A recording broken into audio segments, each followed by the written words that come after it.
Salutations. It's a beautiful morning here. I'm going to enjoy it while it lasts because they predict extremely hot temperatures. So I'm going to enjoy this foggy morning while it lasts. On my way here, I was thinking about the sun. Eric Dollard studied the sun. You can still find the videos and audios of this electrical engineer. He was self taught, you know, he stated, university they don't teach you anything. They want people to maintain the infrastructure, but they don't want people to, think too much. So he was self-taught, and once upon a time they gave him money to study the sun. So he did, and he said it's not a explosion at all. No, it's like a converter. It takes energy from counter space and converts it into heat or energy. This energy that we feel in our skin, these rays that come in the spectrum, and there are many spectrums. Some are harmful, but most of them actually give life. It's what gives life to everything. Metaphysically, I would say the sun is the manifestation of the will of the monad, the will of the one, you see. I don't know if you guys seen, there's this, and I don't know if I can find it, but I saw this small video. A guy put four magnets, and I thought to myself, aren't those the four corners of the earth? The guy put four, magnets, and by simply existing, putting them in the right direction would make this device spin. It made this device spin, and the energy that was released or taken, you see, the energy was taken from counter space or the atmosphere. It was taken and converted into something else, and this device would then start spinning, and you could charge your phone, you could turn on a television or a fan, you know depending on the size of the thing, right? But a small one, you know was capable of charging a phone, purely, using four magnets. And I thought to myself, yeah, that could be similar to what's powering the sun, this eternal free energy device that spins around, and it warms the world. And it's a funny kind of warmth, from these rays, that they only work, so to speak, if they hit something matter, something solid.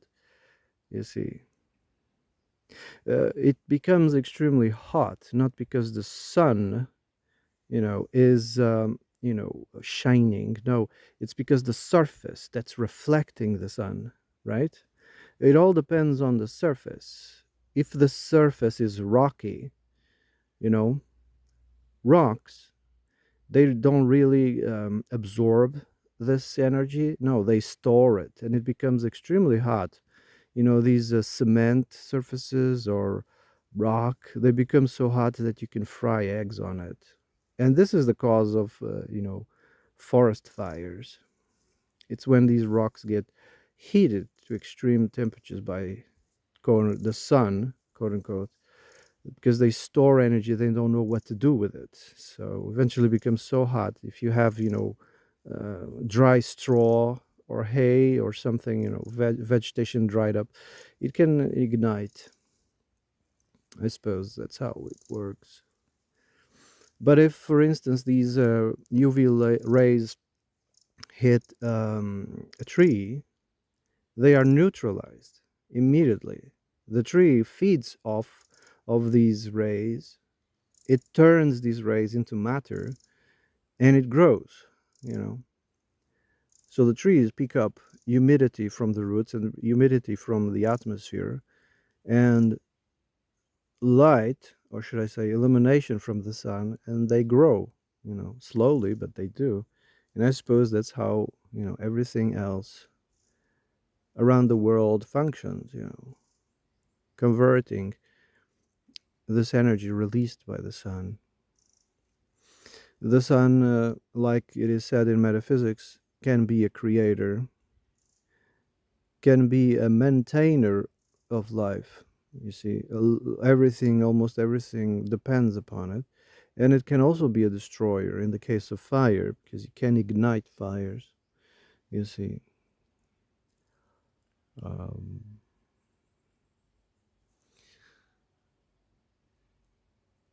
so, anyway, reading a little bit from the Vedic traditions. In the beginning, no thing whatsoever was here. You have to understand that metaphysics is not a creationist philosophy. It's not a dualistic philosophy, and it's not a moralistic philosophy. Those three aspects together form a system of control, but metaphysics is not about control, it's about the truth. So, non dualistic, non creationist, and non moralist. In the beginning, no thing whatsoever was here. When they say no thing was here, they are saying no matter was here. No thing could be counted or measured. You could say something or nothing was here. It was pure spiritual. Yeah, it was pure spiritual, and this all was veiled by death, by privation. For privation is death. There are still some mystics like Maester Eckhart, Saint Augustine. They are not afraid to say or to use death as the you know or privation as a term for spirit. Again, if you're not wise in these matters, you're going to complicate everything. You got to have, like this metaphysician that sometimes I listen to, if you don't have the encryption key, you're going to be lost. The encryption key might take time for you to understand and to grasp. Sometimes people go all their lives without understanding it, but it depends. If you have a magical mind, a magic creative mind, you will understand the encryption key that's been used, the key to the words, the dialect used. We're trying to talk about things that can't be talked about using words, um, that we invented. We invented these words. And depending on the mode of the knower, depending on the necessity, because there's some times in history that our language is more spiritual, like Pali, for instance, ancient Greek. These are spiritual languages. They encapsulate better, this metaphysical principles, these first principles. But modern languages, no. Modern languages, they concentrate only in material things. That's why everybody's atheist nowadays. The language reflects it as well. So, um, that took on intellect, or manas, as the Greeks say. Let me be selfed from space, which is nothing. The self, let me be selfed, and he became counter space. He self manifested light. Of him as Ishan, where the waters was born. You see, when from space the one decided through intellect, let me be selfed, and this light started emanating from darkness, because the one, or Brahman, or the unity of everything, the Godhead, is death, is nirguna, non-being, unconsciousness. His nothing. So out of nothing, he decided to shine. And when he shone from the first time, the waters, the first material thing, showed up. Yes. And verily, whilst he shone, there was delight in what was happening, you see. Out of his own, intuition, out of his own nature, because you can't divide nature from the person, you know. The person has a nature, and nature is a person. Um, so as he was shining, verily there was delight for him who knoweth thus the sheen of shining. He came to know the sheen of shining. So the first time he shone, the waters emerged. This waters emerged out of darkness. This is present in all metaphysics, from the Egyptians to the Vedic, I would say, to the previous, what we called Tenit or Atlantis. It comes, I mean, it's not owned by anybody, you see.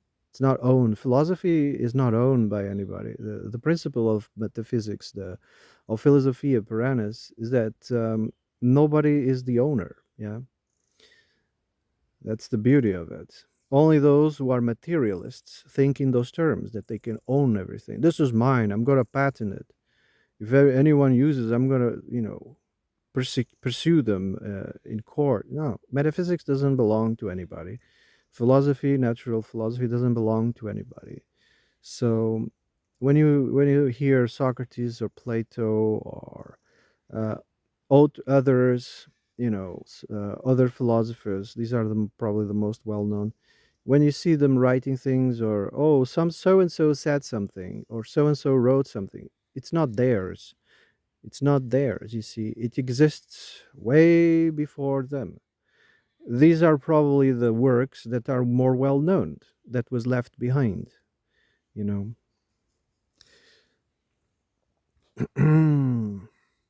Our texts deal with the origin of light from darkness, life from death, actuality from possibility. The infinite possibilities of manifestation was actualized when the self decided to become material. The self from the unself, the saguna from the nigurna, Brahman, I am, quote unquote, from unconsciousness. Everything comes from the unconsciousness. Everything comes from the Godhead. The first formal assumption in Godhead is being. God, as Maester Eckhart had said. The nothing brings itself into a will, Jakob Böhme. Quote unquote, an eternal will arises in the nothing to introduce the nothing into something, that the will might find, feel, and behold itself. You see, the one, this will, this infinite possibilities of manifestation, wanted to experience this individuality that we are right now, this point of view. So the one, Brahman, has two selves, they are contraries, but not contradictories. They are not dualistic. They don't contradict themselves. So Brahman, the Godhead, is in the nothing or in the spiritual, and its counterpart is God or natura naturans. Death or nirguna, its counterpart is being or sarguna. Non being, its counterpart is existence. Unconsciousness, its counterpart is consciousness. Yeah.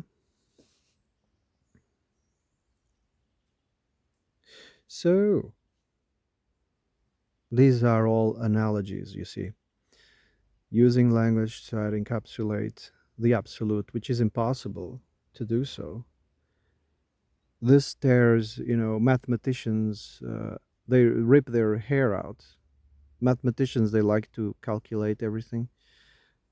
But when talking metaphysics, it's impossible. So a lot of mathematicians, they just discard metaphysics. The same as physicists. They they discard metaphysics because you can't put a meter on the ether. You can't put a meter. You can't calculate. You can't, the unconscious. You can't, calculate it. You can't hold it in your hand. You can't, uh, you know, control and manipulate eternity. You can't. So they invent things. For instance, they say eternity is an absurd amount of time. They say space is something you can travel in a ship. They say it's something you can travel. You can go there. No, you can't. Space is unconscious. Space is darkness. Space is privation. So when you look at this guy, for instance, you see blue, right? There's bullshit theories. They say light reflects the oceans, from the sun, and it creates this illusion that it's blue. It's not that. The oceans are not blue. They are quite dark, actually, greenish dark. It's not blue. So when you look at the sky and everything is blue, it's actually cold water. Yes. When water is frozen into a certain temperature, it becomes blue. What we are seeing is actually extremely cold water, which which you know gives you the hint that it's a solid surface. Eventually, it is solid up there. Yeah, quite solid. So the ancients call it a dome. But there's also in metaphysics the significance of the dome and the significance of the sun. Again, using allegory to encapsulate these metaphysical concepts. It's quite interesting. I've read it once. I need to read it again because these things need to be read multiple times. Um, so, anyway, I think I'm going to shut up. I've been talking almost for 18 minutes. Have a nice day.